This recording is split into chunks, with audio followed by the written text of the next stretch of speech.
Welcome back to Life Chapters Money Choices, the podcast where we explore how money intersects with the meaning that we are developing and unfolding across our lives and a life well lived. As always, I'm your host, Michael Avery, and today we're stepping into the world of investing, but maybe not as you might expect. We often think of investing as a numbers game. Is it return on investment? Is it risk? Is it diversification? But what if the real return we really should be seeking is better meaning from our lives? What if the portfolios that we choose could reflect not just your goals, but your values, your vision, and your life as well? And they say investing is simple but not easy. It takes a steady hand, it takes a clear purpose, and above all, a willingness to tune out the noise and listen to the why behind the numbers. And our guest today is someone who certainly embodies that calm, that clear thinking in a world obsessed with short-term performance. Victoria Reuvers, or Vix as she's fondly known, is the Managing Director of WealthStrat, which is the investment brain behind Chartered Wealth Solutions. She's got more than 2 decades in the investment industry, although you wouldn't say it looking at her, including a high-powered stint at Morningstar. Vix has chosen to lead with something unusual in financial services. That is intention. From her early money memories to how she now helps clients align their investments with purpose, Vix brings a deeply personal, refreshingly human lens to what it means to be a good steward of wealth, both your own and others as well. And of course, we're joined by Kim Potgieter, the heart behind this podcast, who believes just as strongly that a portfolio should be designed not just to grow, but to support your greatest life. So, Vix, I'm so excited to have you on the podcast and in the studio. And we start every interview like this because we want to dial you all the way back. Your first money memories, what were they? And if you were to reflect on how they shaped how you've approached your life and your career to this point, just take us back to what those first money memories were. Was it pocket money?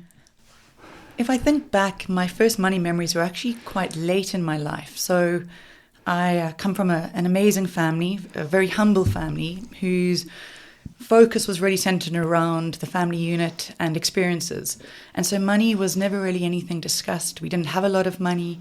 And my first money memory came in probably 98. So I was at university. I was in second year, and I had a student loan, and I'd been working from really day one after matric, saving money.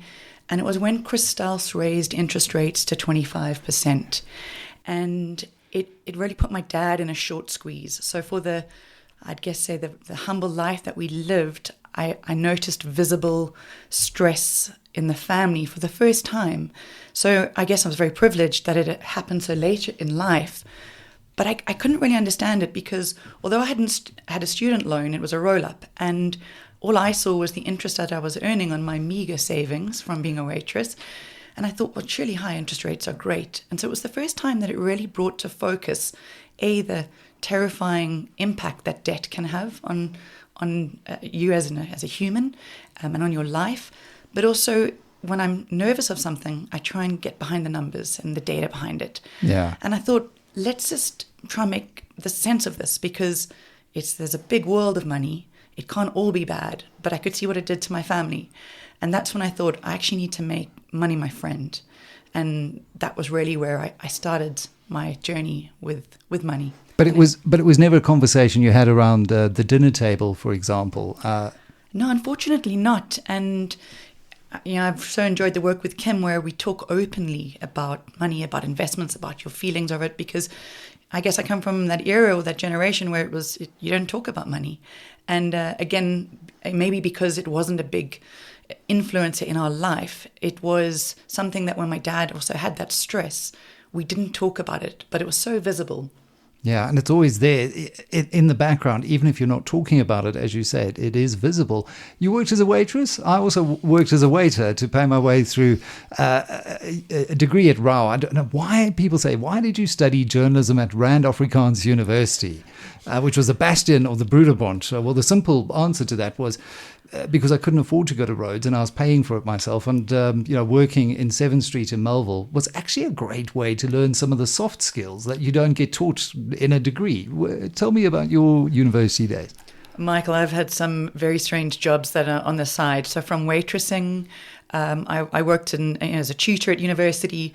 I did a mechanics course, and I would service my friends' cars for a buck on the side, because I realized very early on when I had a car and I went in for a service that I was a target to being ripped off. So I really have this feeling of if anything that I don't understand, I'd like to get behind the nuts and bolts. And I think that's really when it comes to investing, is that it's actually simple when you understand and you take the time to get through some of the basic concepts of it.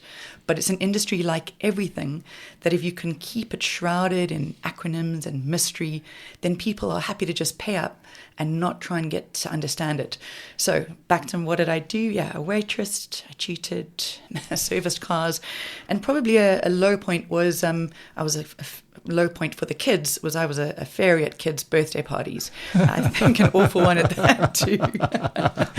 But it's interesting that you say you've always then wanted to get behind the numbers and to understand things, and you've clearly had the work ethic to do that, because we often hear about the so-called confidence gap when it comes to women and investing. But the data shows that women are often better long-term investors. They're less reactive, they're more consistent. So why does this myth persist, and how do we shift the conversation from fear to financial agency amongst women investors in particular here? Well, again, to go back to my childhood, I really grew up with an elder brother and a younger sister, but parents who said, what your brother can do, you can do. There was, from a tiny age, there was never my brother was very, very smart, and I kind of followed in his degree of what he did, because I looked up to him. And so that allowed me to start in a world where it is, in finances, 80%, men, and women who are in this industry are generally in non-investment related roles. And I'm quoting an investor called Bill Miller, and he said, there are only three forms of sustainable competitive advantage in life. The one is informational, i.e. I know something you don't. And in investing, that's called insider trading, so that doesn't exist for a long time. The other is analytical. I might have better AI tools or better analytical tools or more people. But again, that's not sustainable, because you can just recruit more, you could sign up for things. And the third is behavioral. And that's really how you manage yourself. It's how you manage your emotions. And with investing, that really is a sustainable competitive advantage. And so I give you that story because I think women have a lot more empathy. They have a lot more, and I'm generalizing, obviously. So for the men who listen to this, I'd say we're often a lot more in touch with the way we feel and the way we can talk about how we feel. And if we can translate that into investing, and we can have control over it and remove the ego from it, I think that's a very powerful combination. In fact, it becomes, from where I'm sitting, an investing superpower to some extent. There is still this asymmetry of information or asymmetry of confidence as well. And it's so interesting to see the work that you're doing, that Kim is doing, to try and break through that, because I think there's a huge opportunity in the market in that as well. Kim, I want to bring you in, and I know this idea, and building on the idea of behavior being so powerful, and this idea of money memories that's been foundational to your work and the series that we've done so far, and the patterns in how these early scripts kind of influence our investor behavior later in life. How do we bring these to the surface so that we can better understand them and then maybe change them if they aren't serving us well?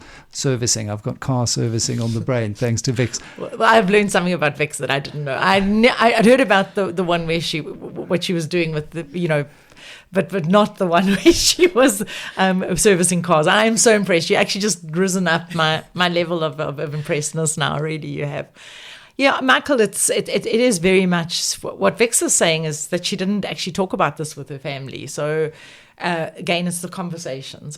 I mean, most people that I speak to haven't actually thought about the fact that they have the relationship with money, never mind where it comes from.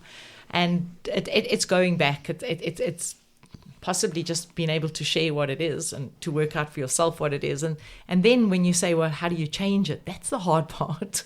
That really is the hard part. So you're bringing it out so that you can at least, how could I say it, look in the mirror and say, this is where it's come from for me. And then you're going, okay, is it reality or is it belief? Is it reality? Is it a belief? And if it's not serving you and it's really bringing, sabotaging you, you then need to start putting in small steps in order to change that belief, because otherwise your reality, you just keep doing it because that's what it was. And I do think as people, when we can question stuff like that, it's just so much better for us. And so we're not sabotaging everything. Otherwise we're upstream swimming all the time.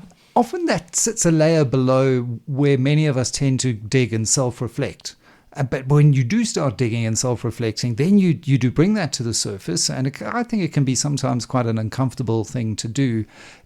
And again, I'm generalizing here, but men tend not to do this kind of work. I think women are slightly more comfortable in being that reflective. It's also because of the shame. So many times when we having that story and we're going through it, the feeling that comes into us is one of shame, and we're not naturally good at sitting in that place. So we go, okay, let me not go there. Let me not go that much deeper because of what I might uncover. But actually, it's just like what Vix is talking about with investing. That is our biggest strength from a behavioral point of view, because when you can name it, it all of a sudden hasn't got the power over you that it used to have. And for me, that's the whole emotional part that comes in order for you to be able to do the other work that you have to do. But that's the foundation, and that's where we all need to be starting. Maybe one thing I would add there is, on the behavioral side, I think the most important behavior in investing is discipline. And it's starting small but dreaming big. So you don't have to have a lot of money to make money. There's that lovely saying that time beats timing. You need the discipline to invest, regardless of the amount, 500 Rand a month if you can, 250 Rand. And you need the discipline to stay invested and not to access it. And then you need the time just to let it grow. Because that eighth wonder of the world, compound interest. There's I'm sorry, I'm coming up with all these little stats now, but there's that wonderful rule of 72. Means you'll double your money. So you take 72 and you divide it by the return you're going to get. So if it's 10% a year, you're going to double your money every 7 years.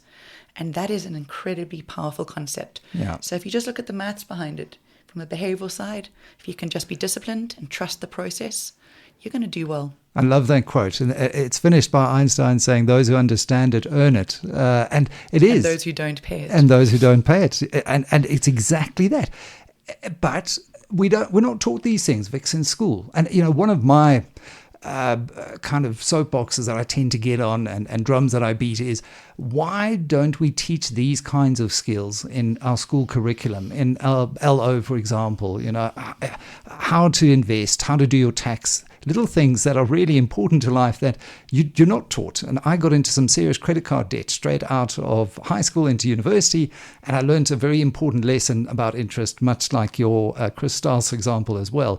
Let's go back to that early formative part of your kind of money story. Looking back, have you now, with Kim, done a bit of that own reflection in surfacing that money story to better understand it and work on yourself internally in terms of that kind of money relationship? I have, and it's been such a refreshing and eye-opening process to work with Kim and the team and to go through some of these to go through this process of reflection. I think when I look back, I had an absolute loathing for debt. I still do. And I think that served me well. I think the concept of living within your means is something that, if you can be taught that young, it can serve you well in time. But I've never really shed the fear of what money can do if you don't have it. So it's now that change in mindset of almost being a slave to it, to letting it empower you more. And so Kim speaks about the shame, and it is something that takes a long time to sort of understand and to first admit to yourself and then on a podcast. Well, but that's why, I've got to commend your courage, and everyone who's come on has been very courageous, because, Kim, what we're talking about here, and back to, listen to the adjectives we're using to describe these relationships with money: fear, shame. And I think a lot of it does come from in a South African society that does want to and tend to keep up with the Joneses, and everyone wants to put up a very successful veneer, and we're doing exceptionally well.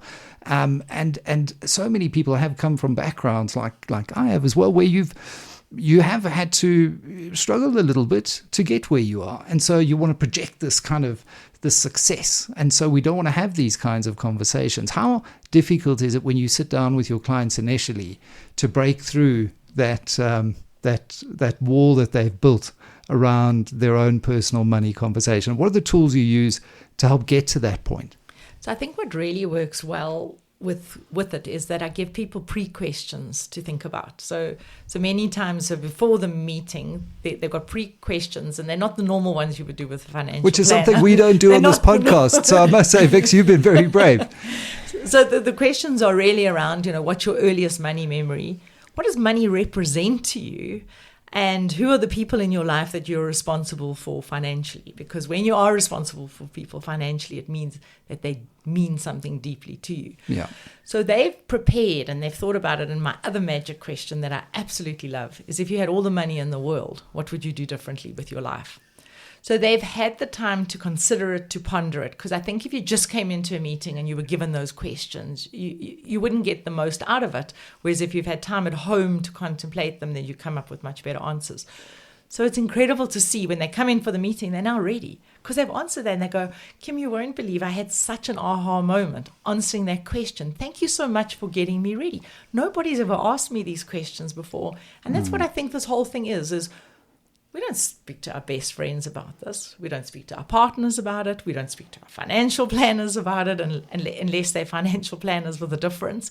And that's the important part, is that somebody is challenging your thinking, getting you to think that way. Because now what you're doing, as I said earlier, you're questioning your foundation. You're asking whether it's a foundation that serves you. And many times, Michael, there are really happy stories of things that they've learned from their parents.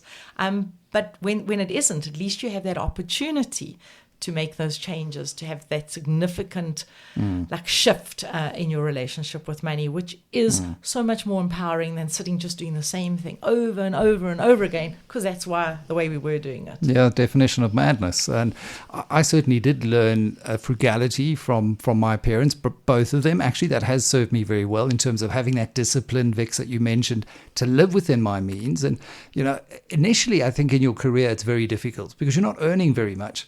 And, I think the younger ego, that's when it wants to be massaged a bit more and go out and get the new Golf GTI and whatever.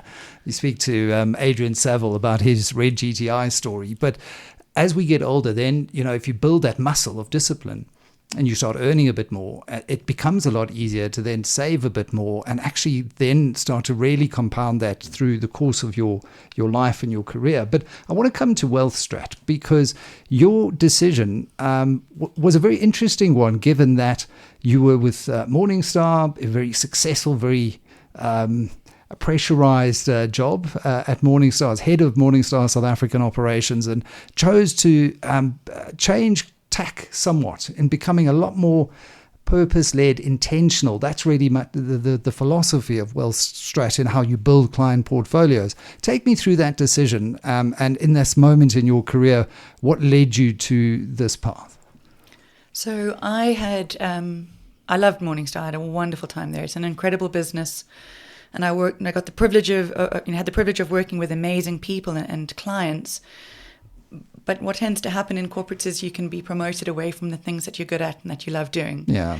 And I had really a moment of reflection of what I'm doing now. Is this what I'd like to do for the rest of my life? And I think as you get older and you want for less in life, what you do want for needs to have more purpose and meaning. And so Kim and John and the team at Chartered I've worked with for many years, and it's always resonated so strongly from a values perspective and a culture.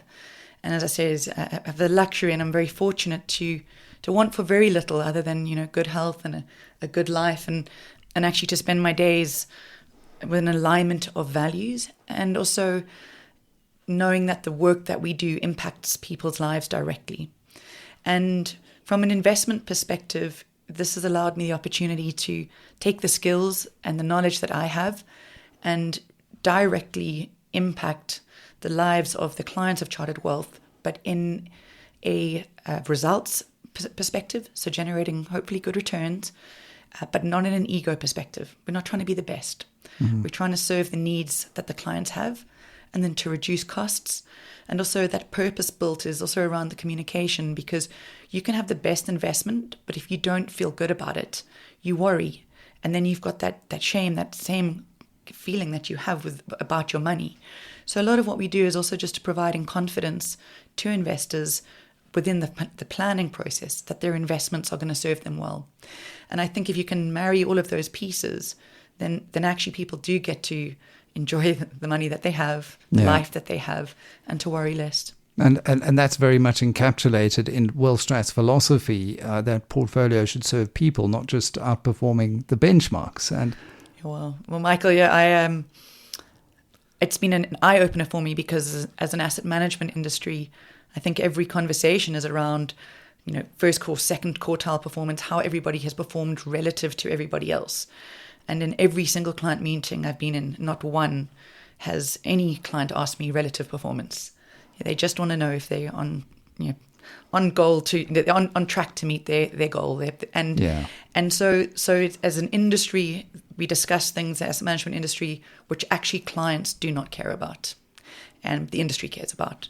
And so it's been a breath of fresh air, actually, to know that you can do a good job. You don't have to always be number one, but just do what you say you're going to do it, and do it consistently. Yeah, because, there is, and it's not just a tendency in the industry to chase returns over relationships. It has defined the industry, I think, for a very long time. And when Kim first sat down with me and explained her philosophy and how she got into the financial advice industry, that's what really resonated with me as well, because it really, that's what this is about. Ultimately, you're dealing with people, and the financial planning component of a person's life is so important to help them self-actualize and to live that life they've always wanted to live. Yet the industry talks in jargon around ROIs, IRRs, whatever, benchmarking, first, as you say, second quartile.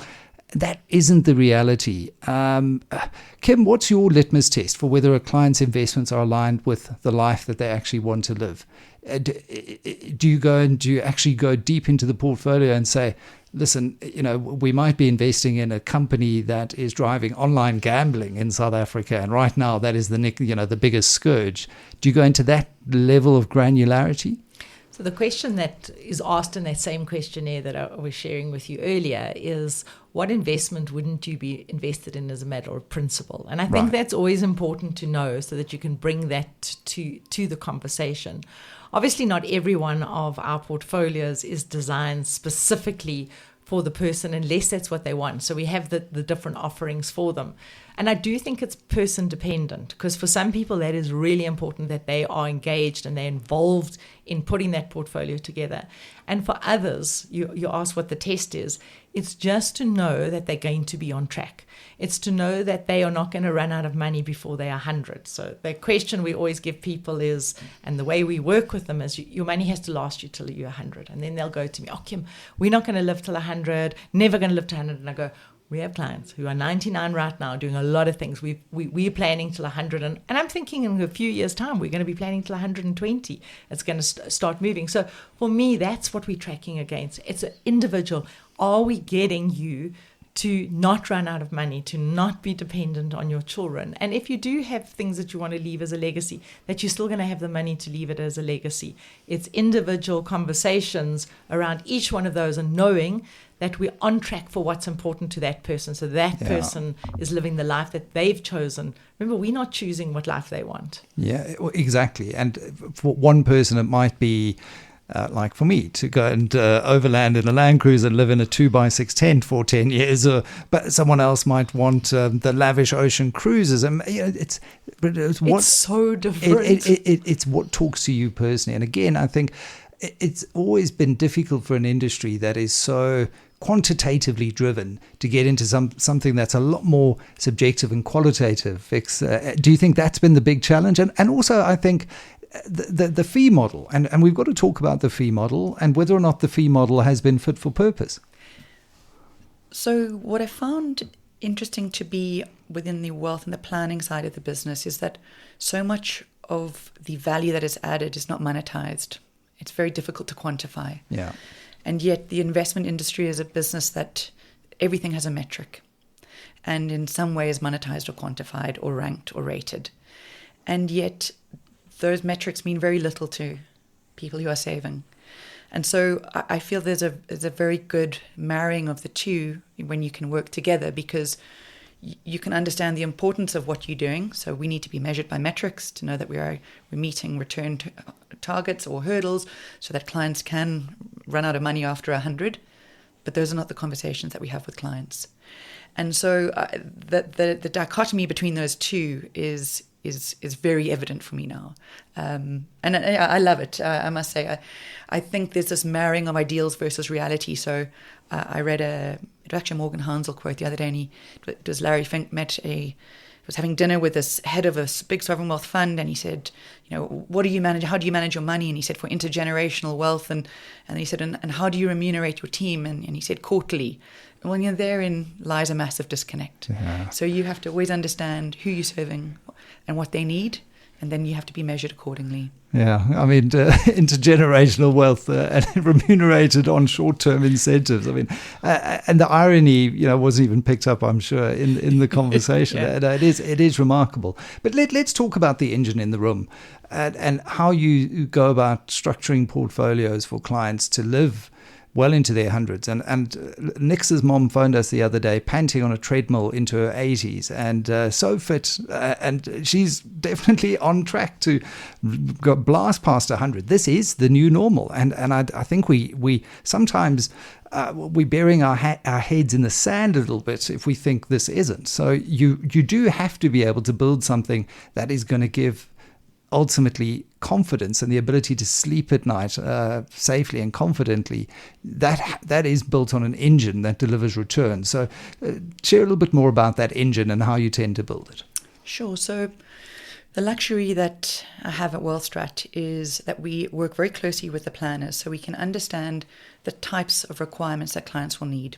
So are these clients who need to draw an income and they can't stomach drawdown? Are these clients who have 10 or 15 years and they've got time on their side and they actually want to generate long-term returns? And when we know what it is that we need to build and work towards, then we can use the different asset classes and investments at our disposal to build those portfolios. But because we're not selling a product and we're not trying to create something that's super shiny or looks better than the next or that needs to appeal to everybody, we can actually, that concept of being purpose-built means that we can really sort of access asset classes that either may not be that attractive or shiny, but to the end investor, but we know we're going to get a fantastic return. A great example would be government bonds a few months ago. And, this is something which, as most South Africans will say, we don't want to have exposure to government bonds. But yet, if we're getting fantastic CPI plus 6, 7, 8, 9% returns, we'll take those. So we know what we need to build. We can build it without interference, and we don't need to build something that is attractive to everybody, just serves the needs of the clients.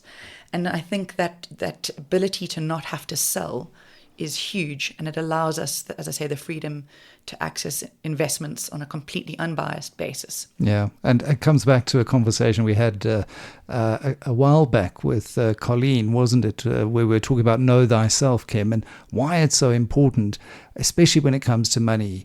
How much of your role is in surfacing that, in helping clients understand their emotional tolerance and their values before they go and they talk to a VIX about what kind of asset classes they might be looking at and how their portfolio might be structured and offshore and onshore and that kind of thing? So that's where we start, and it's the first exercise we always do. It's a personality exercise. And when we do, it's a short test that we do. They've also prepared for it before the meeting. They always go, Kim, is this to measure my risk tolerance? And I go, no, it's nothing to do with your risk tolerance, because they're so used to that from the industry. This is for us to understand your perspective, to understand where your blind spots might potentially be.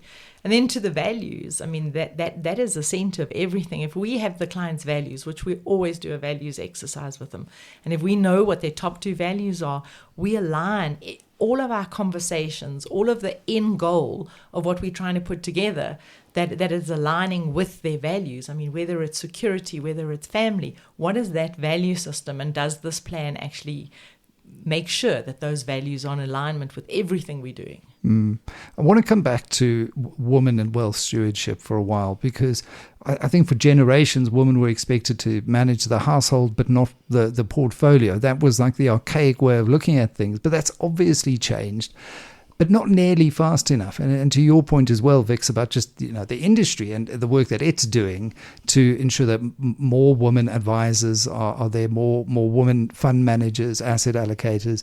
But today, and I was looking at the numbers, women control more wealth than ever before globally. In fact, it's now over 50%, yet remain underserved and underadvised and often lack that self-confidence.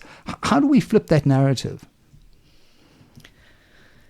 It's a difficult one, and I think it will take time, but it just requires this constant communication around it, constant breaking down the barriers of investing is complex, investing is difficult, investing requires a lot of money, investing requires a whole bit of admin. We need to make it more accessible, make it simpler and more approachable, and just encourage more women to enter the industry. Kim started Women in Finance Network, which has been absolutely phenomenal. I'm not in any way giving it a punch here, but what's blown my mind about my involvement in it is the broad range of incredible young women who are desperate to enter this industry. And there are many different roles. Most people think of the investment industry or investing as just finance and numbers, and you have to have been good at maths at school. But it's not that at all. And we spoke about the behavioral side. That's really the power of it. It's the EQ that you can bring. You can learn any product, any investment process, but we just need to make it more accessible. Yeah, and increasingly, I think in a world where you've got AI tools, you've got DIY investing platforms, you've got easy equities, Robinhood globally, you've got all of these things. I think the differentiator is going to be in having the EQ as an advisor, or someone who is able to translate values into a financial plan and to have that conversation and to bridge that. And again, I'm generalizing, but I do think women are particularly suited to that kind of role. Kim, what do you believe are the most important investment conversations that women should be having today, especially as more women are taking control of their own personal wealth, of being, the primary breadwinners in relationships more and more, I'm seeing? What are the kinds of conversations you'd like to see them having? Well, first of all, I'd like them to be having the conversation. So many times what women will do is we take care of budgets, we take care of the daily expenses because we're in the cold face of our families, making sure that everything's happening.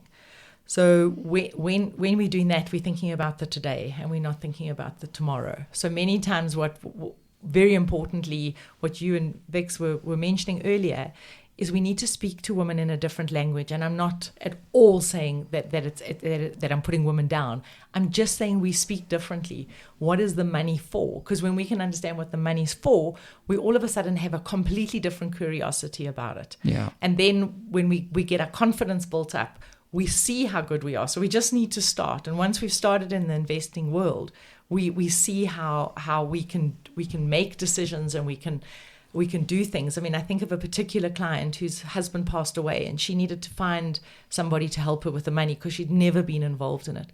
Do you know that she went around, and we were one of the planners that she interviewed. She went around and she interviewed different planners to see who she was going to work with.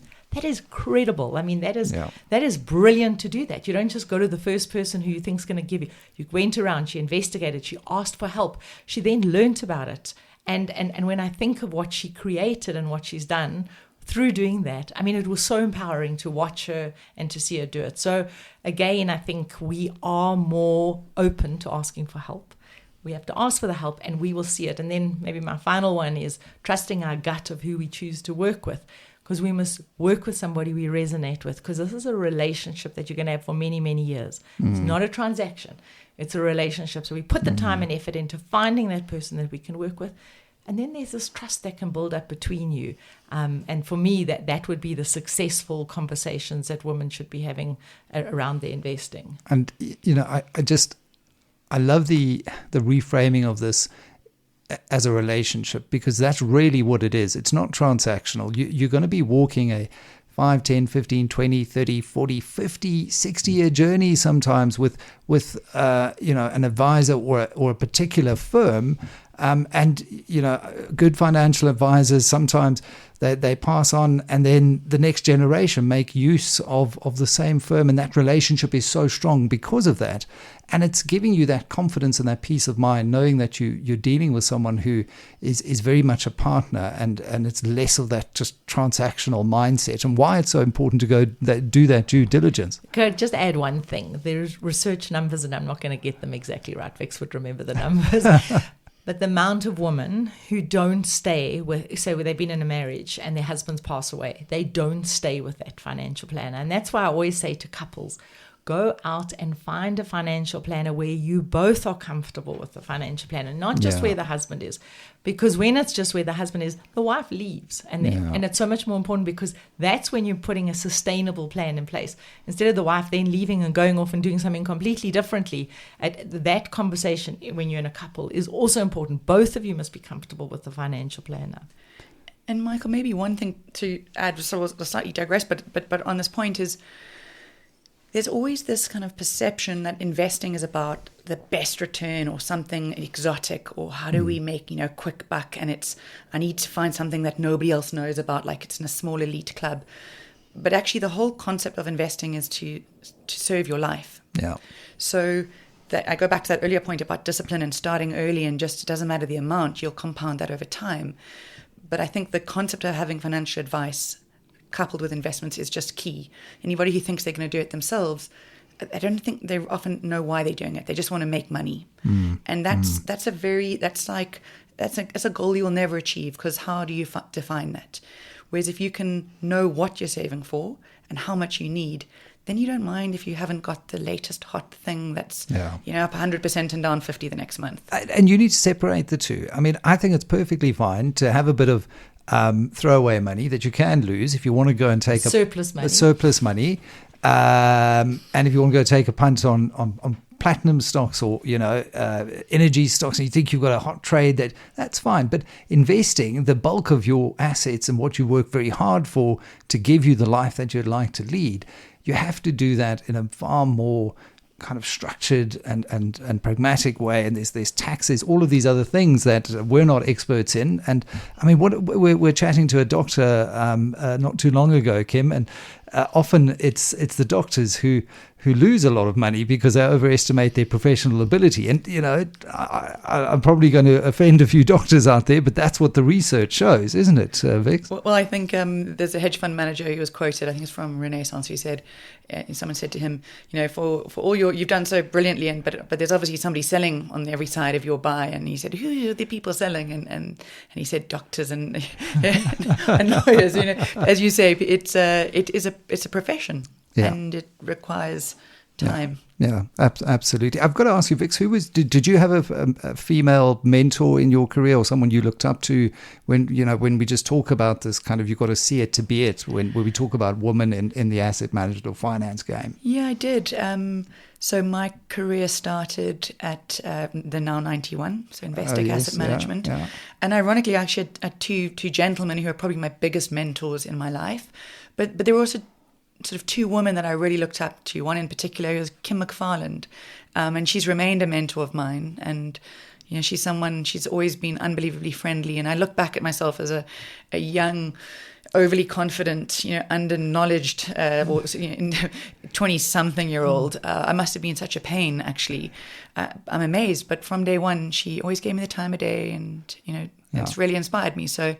Yeah, should be right up there. And are you paying it forward now? Do you have anyone you're mentoring at the moment? I do. I do. I think that there are a number of women that I would like to think that I help and spend time with, and what you find is actually it's not necessarily the advice that they've said I've given them that's really helped them. I can't even remember that conversation. So it's stuff that you actually don't realize that you take for granted, and then it's also, I think, just that trusted person that you can talk to. Absolutely. And I think as we could talk forever. And I was just having a look at the clock. And I can't remember who said it, but it was something along the lines of, you've only got so many heartbeats in this life, so don't waste it worrying about the Dow Jones. And that's really what this is about at the end of the day. You're not just building portfolios, either of you. You're helping your clients build futures that they've always dreamed of. And that's the magic, isn't it, Kim? Helping people get to a place where they don't just have enough, but they know that they've got enough to live a life fully and generously. And giving them permission that they can go and do it. For me, that's always the secret. Because when we're talking to them, then I'll go, you can do this and this. In the meantime, it's their money that I'm telling them they could spend. And Michael, on that, I went through the process with Chartered Wealth. I mean, it's maybe a personal thing, but it was quite eye-opening for me. But that feeling when, the planner who took me through it checked me through my well graph and said, you're going to run out of money at 120. I just like this weight off my shoulders, this sigh of relief. I just internally, I was like, I don't need to know anymore. That's amazing. And so I think having experienced that, and as I say, I don't want for much, but you still worry. But having had that experience, I can see the reward that you get. And internally, did that just free you up to say, right, I really can now just pursue, what is my purpose? What am I doing this for if it's not just purely for financial security? It literally is like taking off a pair of concrete shoes. You just feel lighter. So, and you can see you're on track. You can see you're on track. You don't worry. Yeah. Listen, you actually can't put a price on that, to be honest with you. But I've got to end it there. Thank you very much, Victoria Reuvers, MD of WealthStrat, and Kim Potgieter, Director of Chartered Wealth, and author of too many books to mention. Always good having you in studio, and thanks so much as we kick off this new year 2026. Thank you for reminding us that, as they say in the markets, plans are worthless, but planning is absolutely everything. And from what we've heard today, it's really that real investment success isn't about beating the market. It's about aligning every decision to the life that you ultimately want to live. Start this year, start the new year by having that conversation and going, if you don't have a financial advisor, and kicking the bricks out there and finding a partner that can get you there. Thank you very much to both of you for bringing this clarity and this conviction and courage as well, Vix, to this conversation, and to Kim, as always, for keeping us rooted in what really matters. This is Life Chapters Money Choices. I'm Michael Avery, and until next time, stay curious, stay courageous, and never stop rewriting your definition of success.